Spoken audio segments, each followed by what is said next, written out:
Les Revenants, c'est l'histoire d'un homme qui se réveille un bon matin dans une maison, dans le fond d'un rang, au nord du lac Saint-Jean. Mais qui est-il?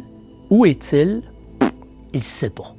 Ses voisins d'en face, un couple, semblent le connaître. Il y a un autre voisin à côté qui cultive des fraises, qui rénove une maison ancestrale, lui aussi semble le connaître. Et la sculpteur vit sur la colline dans un autobus et elle semble le connaître.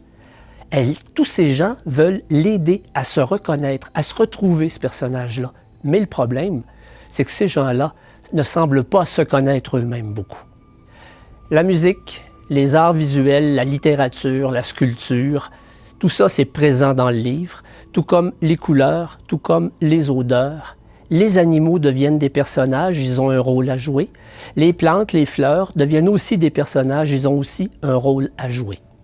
On sent les couleurs, on voit les décors. C'est un peu comme si Yvon Paré avait voulu nous surprendre constamment. C'est une féerie et j'avais l'impression de l'entendre rire pendant qu'il écrivait ces phrases-là. Et c'est un livre à lire, je vous le dis, en écoutant Harmonium symphonique. Je m'attardais devant les fleurs, longeais l'ancien potager, me risquais sur le chemin en hésitant un peu. La plus audacieuse des cresserelles s'accrochait à mon poignet. Nous avons fait le tour de la maison avant que je ne la dépose dans le nid, malgré ses protestations. Je replaçai un barreau de l'échelle sans me donner la peine de le réparer. C'était peut-être ce qui m'était arrivé. Une marche avait cédé et je m'étais retrouvé un étage plus bas, avec mes souvenirs partout sur le sol.